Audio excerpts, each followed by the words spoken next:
Let's be honest, vampires aren't that scary. I'm the world's most dangerous predator.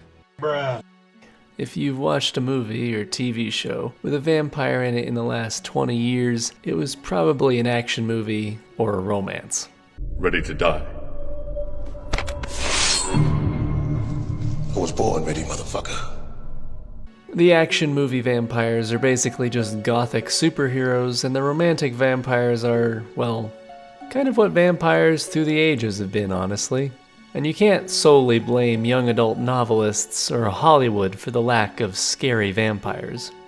They're still making derivations of the vampires from the 19th and 20th centuries. It's mostly that we, as a society, have changed what scares us.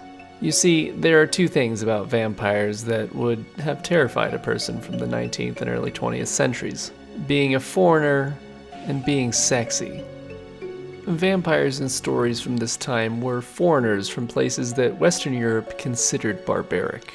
This is why vampires usually come from an area in Europe called the Balkans.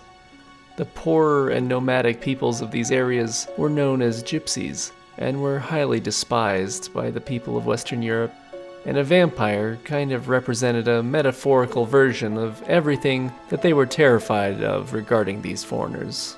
A non-Western European person coming to their homeland, sucking the literal life force out of the locals, which could be seen as consuming their resources or jobs that supposedly belong to the Western Europeans, and then even turning the locals into a vampire, which definitely has some roots in both their fear of sexual deviancy and also race mixing. As to why vampires are sexy, well, sex 150 years ago was highly repressed, and being led into temptation by a devilish monster that stalks the night and causes you to break your vows to the church was not seen as steamy, but terrifying, because you just broke your pact with the man upstairs. You have to remember burning in hell for all eternity is on the line here, and allowing yourself to be seduced by a beautiful man or woman who is in service to the devil himself, and even worse, turns out to be from Romania, is a way to fast-track yourself to damnation. And damnation is scary as shit. This is why if you read the literature from the era, it often reads like a steamy romance novel now instead of a cautionary tale about the dangers of foreigners and giving into temptation. Anyway, if you didn't get much out of the previous segment, just remember that vampires scared people back in the day for reasons that don't really age well in the modern era. So that begs the question, what type of vampire would scare a modern audience? Well, that's where the vampires of Mauritania come in.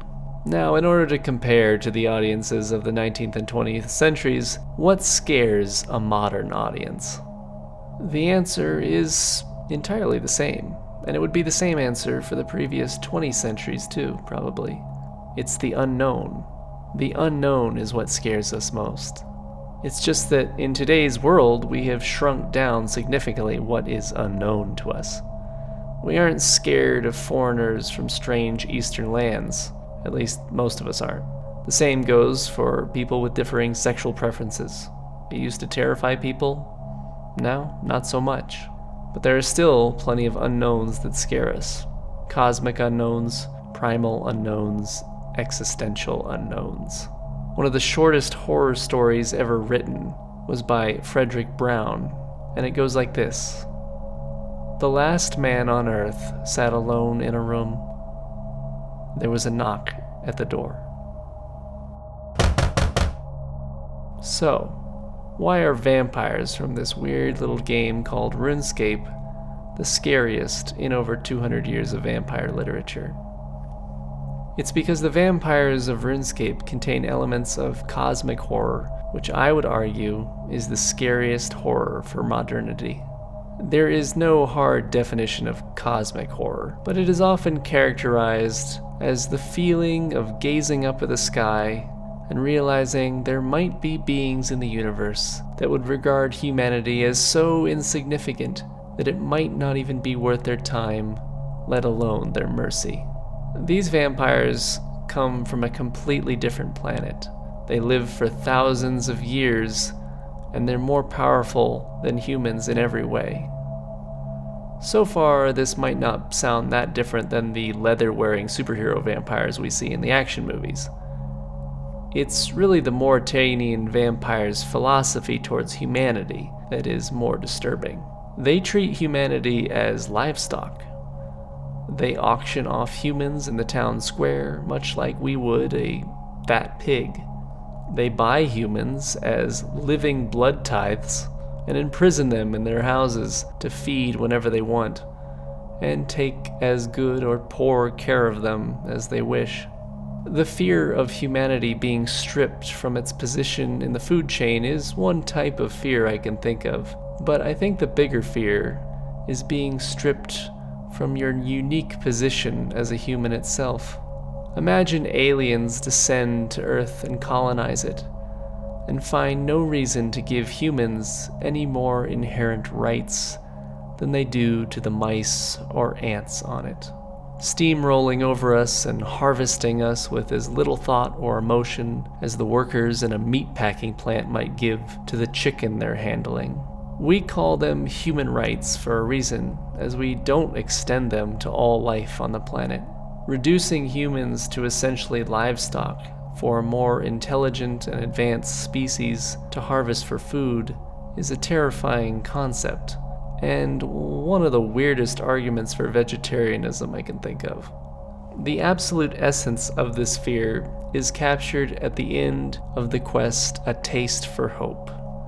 Up until this point, as a player still traversing the labyrinthine mire ditch, we rationalize the vampires as simply evil and diabolical. But the vampires will soon be revealed to be something way worse than evil. It is revealed at the end of the quest that the vampire leadership knew of your quests to try to free the humans living under the rule of the vampires. They knew of the resistance fighters, the Myrique, and even the location of the Myrique's headquarters in Berg Durat. It is revealed that the vampires could have wiped you out along with the entire resistance and crushed the threat to their empire at any time. But they didn't. They let you carry out with your quests to rally the people and liberate Berg Durat. And why? Well, because human blood tastes better when the victim feels there is hope. Just like a frightened deer tastes more gamey. Although the quest A Taste for Hope is exclusive to Old School, its title is taken from a book that you can find within Castle Draken that detail all the grim methods that the differing vampire houses use in order to tease out different flavors in their victims' blood.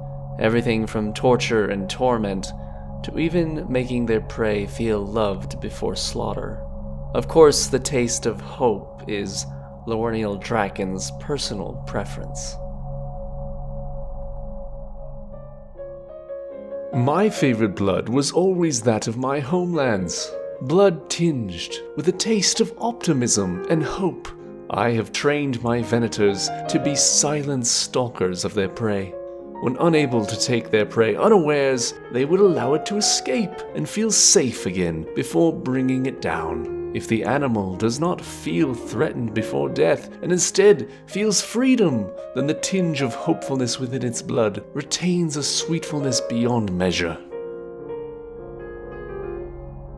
It's as cathartic as it is horrifying because Runescape has just found a way to express so many different layers of cosmic and existential horror in about 3 lines of dialogue. It kind of tosses the whole way we think about the vampires out the window. They aren't tormenting humans because they revel in the sadistic nature of it.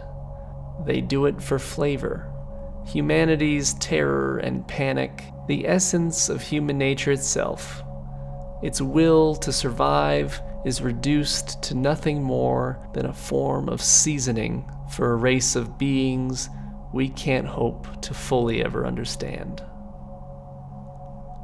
That moment is why vampires from the land of Mauritania in a little game called Runescape are scary as hell.